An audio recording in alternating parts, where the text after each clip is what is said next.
2023년 생명보험이란 무엇인가? 이번 시간에는 보험 윤리고요. 두 번째 시간입니다. 첫 번째 보험 윤리에서는 윤리적인 기본적인 내용들 살펴보았다면요. 이번 시간 윤리는요. 보험 범죄와 관련된 것입니다. 보험 범죄도 법률을 위반하는 거잖아요. 그러니까 윤리와 좀 연관이 있다라고 보시면 되겠고, 자, 보험 범죄의 대표적인 게 바로 보험 사기입니다. 그래서 보험 사기에 대해서 좀 살펴보도록 하겠습니다. 자, 우선은 보험 사기에는요, 종류가 연성 사기와 경성 사기로 구별을 할 수가 있어요. 연성 사기 같은 경우는 우리가 사고 자체는 조작이 아닙니다. 근데 일어난 사고를 부풀리거나 확대하는 사고를 연성 사기라고 해요. 경성 사기는요, 사고 자체를 고의적으로 만들어내거나 하는 사기입니다. 그럼 여러분, 연성 사기가 더 나쁜 걸까요? 경성 사기가 더 나쁜 걸까요? 네, 연성 사기가 더 나쁜, 연성 사기가 덜 나쁜 거. 그러니까 경성 사기가 더 나쁜 거다라고 보시면 돼요. 그럼 여러분들 요즘 보험 사기는 연성 사기가 더 많을까요? 경성 사기가 더 많을까요? 과거에는 경성 사기가 많이 일어나기도 했거든요. 최근에 이제 생계형 범죄가 많이 일어나고 있어서 연성 사기가 늘어나는 추세라고 합니다. 그래서 여러분들 이제 연성 사기와 경성 사기를 구별할 수 있는 문제가 잘 나옵니다. 그래서 한번 내용을 보면요. 연성 사기는요. 보험 사고를 과장하여 과다한 보험금을 청구한 행위. 그러니까 사고 자체가 고의는 아니라는 거예요. 근데 일어난 부분에 있어서 확대, 과장해가지고 보험금을 타는 행위입니다. 그래서 안 아픈데 장기간 입원을 한다든지 고지 의무 위반을 통해서 뭐 보험료를 낮게 내고 뭐 혜택을 받아버린다든지 이런 것들이 이제 우리가 연성사기라고 합니다. 그래서 연성사기는요, 뭐라고 얘기를 하냐면 구체적 피해자가 없는 보험 범죄로 인식이 된다라고 돼 있어요. 그래서 여기에서 이제 시험 문제에서는 어떻게 나오냐면 구체적 피해자가 있는 범죄로 인식된다. 그럼 틀립니다. 그래서 구체적 피해자가 없는 보험 범죄. 그러니까 이렇게 막 그 연계처럼 그쵸? 이렇게 나타나는 범죄들이 많다라는 겁니다. 그래서 구체적 피해자가 없는 이렇게 밝히기가 어려운 그런 부분의 범죄로 인식되고 있다라고 보시면 돼요. 그다음에 이제 경성 사기 같은 경우에는요. 계획적이고 의도적이고 보험 사고를 조작하여 발생하는 행위입니다. 그래서 조작, 이런 것들이 의도가 있다. 계획적으로 의도내서 사고를 저질렀다. 이게 이제 경성사기이고요.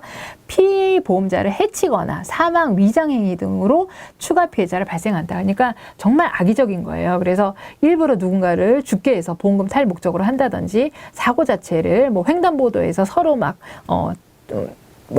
사고를 일으킨다든지 이런 것들이 바로 이제 경성사기에 해당이 되겠습니다. 이렇게 사기를 저지르게 된다라고 했을 때 과거에는요, 특별한 법이 없어가지고 형법에 저희가 사기죄로 처벌을 했었어요. 사기죄. 그런데 이 사기죄로 보험사고를 좀 처벌하기가 건이 안 맞는 거예요. 이 케이스가 다 맞지를 않는 거예요. 그래서 이제 2016년도에 보험사기 방지 특별법이라는 거를 9월 30일부터 시행하게 되었습니다. 그 얘기는 또 이런 얘기도 됩니다. 사기죄가 그걸 커버를 못해서일 수도 있고요. 보험사기가 너무 늘어나는 거죠. 그래서 이거 특별법을 만들어야 되겠다라고 했다라고 보시면 돼요. 그래서 보험사기 방지 특별법상 보험사기 행위에 대한 처벌을 이제 강화하기 시작했고요. 자, 여기서 외워두셔야 되는 거 4, 10, 5 이렇게 외우겠습니다. 사기는요. 10년 이하의 징역, 5천만 원 이하의 벌금에 처해진다. 이 부분 여러분들 기억해 주세요. 그래서 처벌 규정이 시험지에 나오기도 합니다. 그래서 10년 이하의 징역, 5천만 원 이하의 벌금에 처해지고요. 상습적으로 하잖아요. 가중처벌돼. 형의 2분의 1까지 가중처벌됩니다. 그래서 가중처벌 되는데 안 된다고 나오면 틀리니까 그 부분 기억해 주시고요. 자, 시험 문제에 보험 사기로 인한 처벌 관련 법률이 제정되어 있지 않다 이렇게 나오면 틀려요. 지금 이제 보험 사기 방지 특별법 이런 것들이 있기 때문에 제정되어 있다 그래야지 맞습니다. 근데 있지 않다 그러면 틀렸다라고 여러분들이 골라내시면 되겠고요.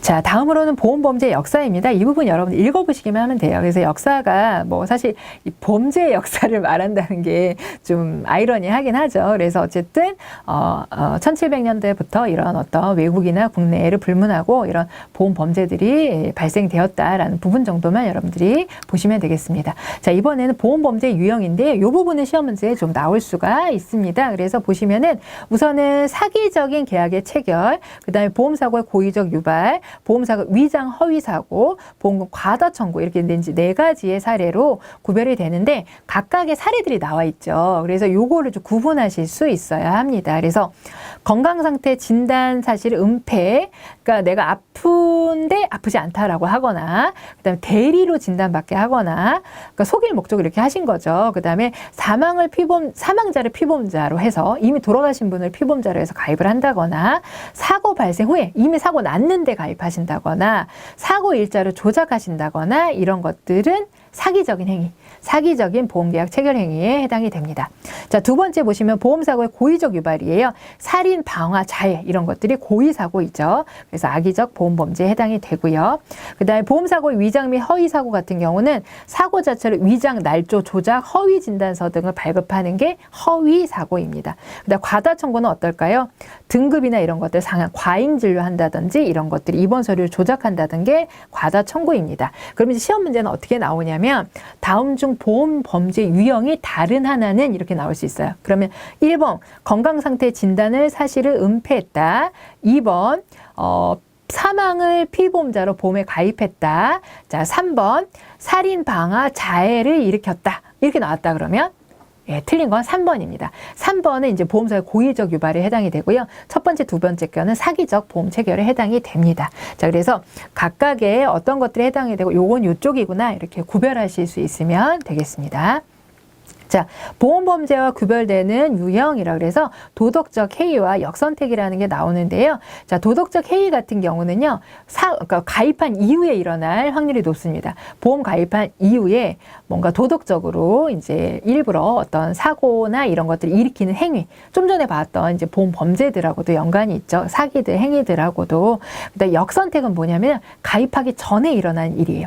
그래서 보험을 가입하기 전에 우리가 건강한 사람이 보험에 가입해야 되잖아요. 아니면 건강하지 않으면 삭감하거나 보험료를 더 내거나 해야 되는데 이런 것들을 속이는 행위, 그걸 이제 역선택이라고 보시면 되겠습니다. 보험회사가 건강하지 않은 사람을 선택하게 된 거, 그게 이제 역선택입니다. 그래서 역선택은 보험을 가입하기 전에 인수 단계에서 일어나는 거라고 보시면 되겠고, 도덕적 해이는 인수 후에 사고 부분을 유발하는 부분이다. 사고를 유발하는 어떤 도덕적 행위들이다 라고 보시면 되겠습니다. 그래서 도덕적 해이부터 보면요, 보험사고 발생 가능성 높이거나 손해를 증대시킬 수 있는 보험계약자나 피보험자의 고의 또는 불성실에 의한 행동들입니다.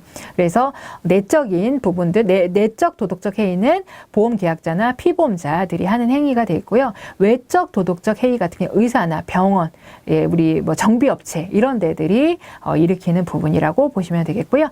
역선택 같은 경우에는요, 높은 위험 발생을 갖고 있는 사람이 평균적인 위험 발생 가능성을 갖고 있는 것처럼 평균 요율에 따라서 보험을 가입하는 것을 말합니다. 그래서 기왕력이 있는데, 그러니까 기존에 갖고 있는 병이 기왕력입니다. 이런 것들에 대한 고지 의무를 위반하거나 사고 발생 후에 보험을 가입하는 등 이런 것들을 저희가 역선택이라고 합니다. 그래서 역선택은 계약 전에, 도덕적 해이는 계약 후에 이제 효력이 현실화되는 부분이라는 점 기억해 주시면 돼요. 자, 이번에는 보험 사기 범죄의 특성에 대해서 살펴보도록 하겠습니다. 이 부분은요, 여러분들 이것도 읽어보시면 좀 아실 수 있는 내용이거든요. 그래서 사기 부분에서는 영성사기와 경성사기 구분하는 거, 그 다음에 사기죄 처벌, 그 부분은 좀 외워두셔야 되는 부분이고, 그 다음에 보험범죄 유형 아까 4가지 있었던 거 있죠? 그것도 좀 외워두셔야 되고, 그 다음에 사기 계약의 특징이나 특성 같은 경우는 여러분들 읽어보시면 그래도 좀 아실 수 있는 부분이에요. 우선 특징부터 볼게요. 보험 사기의 특징 같은 경우 고액 또는 다수 계약이 많이 있습니다. 그러니까는 갑자기 막 큰 금액을 가입하는 거죠. 이런 것들이고요. 그 다음에 여러 건을 막 일시에 같은 시기에, 비슷한 시기에 이 회사 저 회사 여러 건을 가입한다든 이런 특징을 갖고 있고요. 그 다음에 비연고성 및 자발성 계약이라는 특징을 갖고 있어요. 여러분 보험 가입할 때요, 자발적으로 가입하세요? 나 너무 가입하고 싶어요. 그래가지고 가입하신 적 몇 번 있으세요? 물론 있을 수 있죠. 근데 그거 흔치 않거든요. 고객분들이 무형의 상품이기 때문에 막 자발성을 가지고 가입하는 게 흔치 않아요. 그런데 이 보험 사기건들은 어떻다는 거예요? 계약자가 스스로 가입하겠다고 연락이 온다는 거예요. 게다가 비연고성이래요. 아는 사람이 아니라는 거예요. 어떻게 나를 알고 전화했지? 이런 어떤 특징들을 갖고 있다라고 보시면 돼요. 그렇다 보니까 부자연스러워.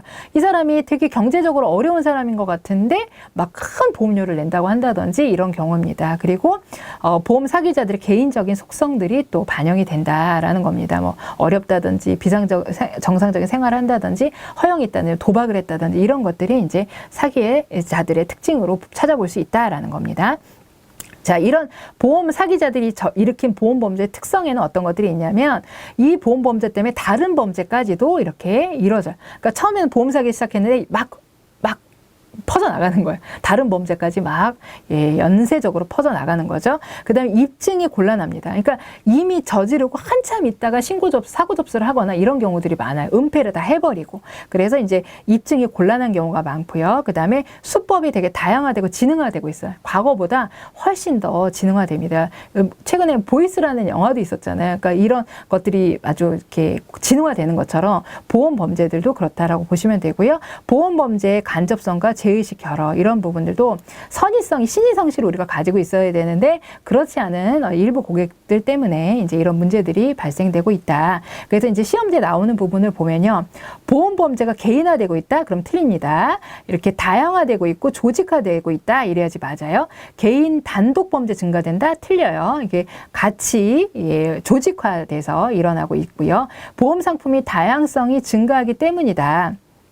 보험 범죄가 일어나는 게 보험 상품이 다양해져서 그런 것은 아닌 거죠. 자, 그래서 이렇게 보험 범죄 특성과 의미들을 여러분들이 이해하시면 되겠고요. 이런 보험 범죄는 어떤 피해를 주느냐? 사회적으로 우선은 피해를 줍니다. 그래서 보험제도 존립 기반의 위험을 가져오고요. 사회적 병리 현상들을 우리가 가중되게 합니다. 그리고 보험 범죄, 모방 범죄가 요즘에 이제 어린 10대들이 모방 범죄를 하는 것도 늘어나고 있거든요. 그래서 그런 것들이 늘어나기도 하고 보험 산업이 어떻게 될까? 이미지가 안 좋아지겠죠? 그리고 제일 중요한 부분은 뭐냐면요. 보험료가 올라가는 효과가 생깁니다. 이런 보험 범죄는요. 그러니까 공보험료 인상의 초래라고 했는데 여러분들 보험 사기가 많이 생기면 수지상등 맞춰야 되잖아요. 보험료 100원 받으면 끝날 게 120원 나가니까 어떻게 20원 올려야 되잖아요. 그러니까 사고를 내지 않는 선의의 고객들까지도 보험료가 인상되는 그런 효과를 초래한다는 거죠. 인상 효과를 초래하게 된다라는 게 이제 사회적 피해입니다. 전체적으로 다 피해를 입는 것과 마찬가지인 거죠. 자, 이제 보험 사기 적발 실적에 대해서 보겠습니다. 보험 범죄는 갈수록 진화하고 있어요. 아까 조직화 다양화되고 있다라고 했잖아요. 그래서 고액의 보험금을 노린 계획적 경성 사기보다는 일반 국민이 피해를 과장하는 등의 연성 사기 위주의 생계형 보험 사기가 증가하고 있다라고 했었습니다. 나와 있습니다. 그래서 여기 보시면은 여기 경성 보험자는 빼고요. 경성 사기입니다. 그래서 가로 놓기 나온 적 있어요. 경성 사기보다 그다음에 연성 사기 가로 그래놓고 생계형 가로. 그래서 경성사기, 연성사기, 생계형 이렇게 가로에 들어갈 말이 뭐냐 이렇게 나온 적이 있기 때문에 자 경성사기는 줄어들고 있고 연성사기가 들어가는데 생계형 보험 범죄다라는 부분 기억해 주시면 됩니다. 그렇다 보니까 보험금도 많이 누수돼요. 1인당 11만 원 정도가 추가 부담을 일으키고 있다라고 통계 조사도 나와 있습니다. 그리고 보험 사기에 적발되는 이제 직업의 비중들을 보면요. 회사원이 가장 많다라고 보시면 되겠고 사기의 유형들은 사고를 조작하는 내용 자체를 조작하는 사고가 가장 많은 유형에 차지합니다. 그래서 여러분들 높은 비중 있잖아요. 회사원과 사고 조작 정도는 여러분들이 요 중에 회사원이 가장 많구나. 사고 내용을 조작하는 사고가 가장 많구나. 요 정도는 여러분들이 기억해 주시면 좋겠습니다. 자, 이번에는 정부 및 유관기관 등의 보험범죄 예방 방지 활동입니다. 이 보험 사기가 이렇게 보험 범죄가 늘어나다 보니까 법으로도 강화를 하고 있고요. 여러 유관 단체들이 그 줄이기 위해서 노력을 많이 하고 있어요. 보험회사만 노력한다고 되지 않아요. 이게 사회 전체적으로 영향을 미치고 있거든요. 보험 사기가. 그렇기 때문에 전체적으로 대응을 해야 됩니다. 그래서 검찰 같은 경우에는요. 합동 대책반을 운영해서 하고 있고요. 검찰청 같은 경우는 보험범죄 수사 협의회를 구성해서 운영하고 있습니다. 그래서 금감원과 보험협회와 보험사와 같이 검찰청이 하고 있고요. 그 다음에 금융감독원 같은 경우는 보험사기 인지 시스템 IFAS의 개선 노력을 하고 있습니다. 그 다음에 보험회사 같은 경우는 SIU라 그래서 보험사기 특별조사반을 운영하고 있고요. 그리고 금감원과 함께 보험범죄 신고센터를 운영하고 있습니다. 그래서 여기서 여러분들 금감원과 함께 하고 있는데 여기서는 금융위원회 아닙니다. 우리 제일 높은 데가 금융위원회라고 했잖아요. 그래서 금융위원회가 아닌가 생각하실 수 있겠지만 여기서는 금감원과 함께 보험범죄 예방신 그러니까 실무는 금감원이 해요. 그래서 금감원과 함께 보험범죄 신고센터 운영하고 있다는 거 기억해 주시면 되고요. 그리고 2014년에는요. 보험업법에 보험관계 업무 종사자의 보험사기 행위를 명시적으로 금지하는 행위를 그러니까 우리 모집 종사자들도 보험 사기에 가담하지 말아라 라는 거죠. 그런 법률적인 체계도 마련을 했고요. 2016년 아까 말씀드린 대로 보험사기 방지 특별법도 만들어졌습니다. 그러니까 보험사기에 대한 보험범죄에 대한 법적 규정이 마련되어 있지 않다가 아니고 어떻다고요? 다양한 제도들이 법령 제도들이 마련되어 있다 그래야지 맞는 부분이다 라고 보시면 되겠습니다. 자, 이번에는 보험설계사 등의 보험사고 연루 사례들에 대해서 보도록 할 텐데요. 보험설계사의 보험사기 연루 사례 같은 경우는 뭐 병원이라든지 정비업소라든지 이런 분들하고 어떤 짜고 뭐 일을 저질렀다든지 그런 경우들이 과거에 있었습니다. 그래서 일반 보험 범죄에 비해 모방에 의한 파급 효과가 크게 나타납니다. 그러니까 한 사람이 하면 다른 사람들도 막 이렇게 소문 나가지고 하는 경우들이 생길 수 있기 때문에 파급 효과가 커요. 그러니까 더더욱이 하면 안 되겠죠. 자, 그다음에 보험설계사의 보험사기 연루 시 처벌 우선은 사기에 연루되시게 되면 형사처벌 받을 수 있습니다. 그리고 보험금액 전액을 변제해야 되고요. 보험계약 해지될 수 있고요. 금융위원회로부터 업무정지 또는 등록 취소, 그러니까 더 이상 보험설계사 일을 할 수 없는 상황이 될 수가 있습니다. 그리고요. 한국신용정보원에 금융질서문란자로 등록이 됩니다. 그러니까 금융질서문란자니까 어떤 일을 새롭게 시작하실 때 방해가 될 수 있는 그런 상황에 놓일 수 있다라는 겁니다. 그래서 계좌 개설이나 대출이나 신용카드 발급 이런 것들이 제한되는 경우가 생길 수 있기 때문에 절대 하면 안 되겠다라고 보시면 되겠죠. 자, 그다음에 보험설계사 등의 사기 연루 사례는요. 여러분들이 이런 것들이 있다라는 정도 읽어보시면 됩니다. 그래서 불법 안내 자료를 영업에 활용한다든지 고지부 위반을 하도록 고객을 종용한다든지 뭐 이런 어떤 문제 병원을 소개한다든지 이런 사례들입니다. 이게 읽어보시면 아실 만한 그런 내용들이라서 읽어보시면 되겠어요. 자, 이번에는 자살에 대한 부분들을 좀 살펴보겠습니다. 그래서 생명 존중과 자살 예방이라고 되어 있는데, 자, 우리 이제 자살 같은 경우에 우리 생명보험에서요, 우리 고의는 보상하지 않잖아요. 그런데 가입 후 2년이 지나면 자살이나 자해도 보상을 하도록 되어 있습니다.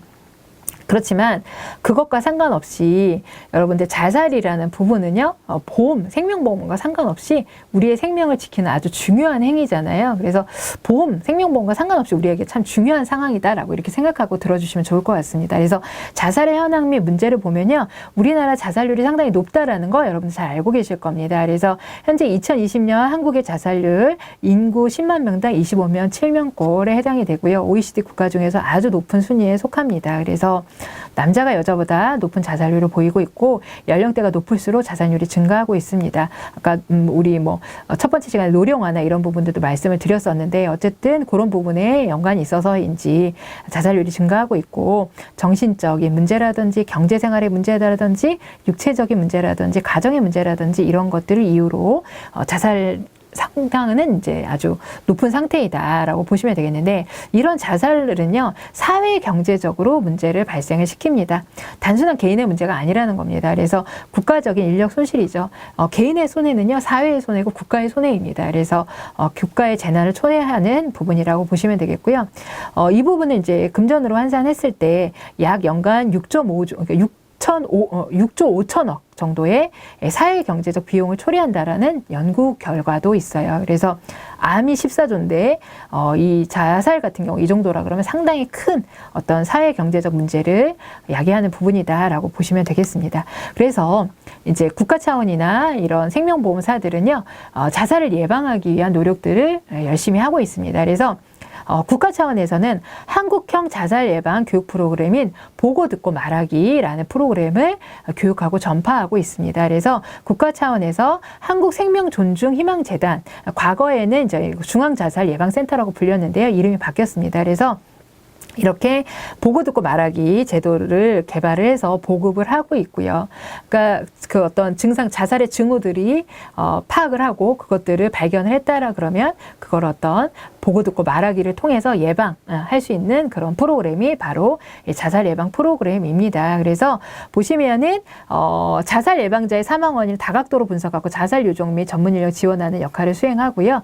이 자살 예방 교육 프로그램 한국생명존중희망재단에서는 게이트키퍼라는 분을 양성하고 있습니다. 그래서 자살의 위험 신호를 인지하고 전문기관에 연계하는 역할을 하는 게이트키퍼, 지키는 분들을 양성하는 거죠. 그런 프로그램들을 통해서 교육도 하고 전문가도 양성해서 자살을 예방하려는 프로그램들을 하고 있다라는 부분 기억해 주시면 되겠습니다. 자, 그리고 이제 자살 예방을 위한 업계, 우리 생명보험 업계의 노력에 대해서 살펴보도록 할 텐데요. 생명보험 사회공헌위원회라는 곳이 있습니다. 그래서 이 생명보험 사회공헌위원회는요, 2007년에 발족이 되어서 생명보험의 사회공헌, 우리가 공공성이 있는 생명보험 같은 경우에 사회공헌도 필요하겠죠. 그래서 사회 일원들을 돕는 그런 어떤 활동들을 하고 있는데요.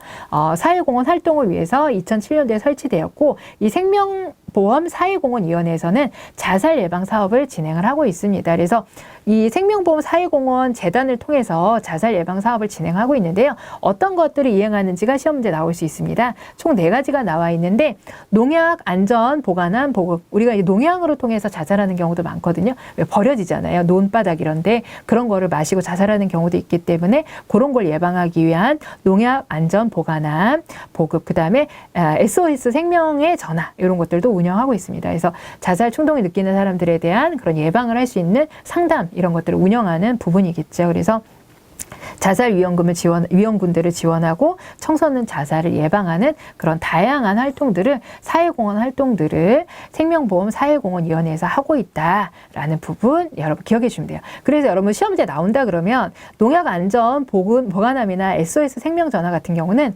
생명보험협회에서, 그러니까 그 업계에서 하는 노력이거든요. 이건 국가에서 하는 게 아니고요. 보고 듣고 말하기는 국가에서 하는 거죠. 그래서 요거를 좀 구별하실 수 있으면 되겠습니다. 자, 이상으로 지금까지 보험윤리 2번째 시간 마치도록 하겠습니다.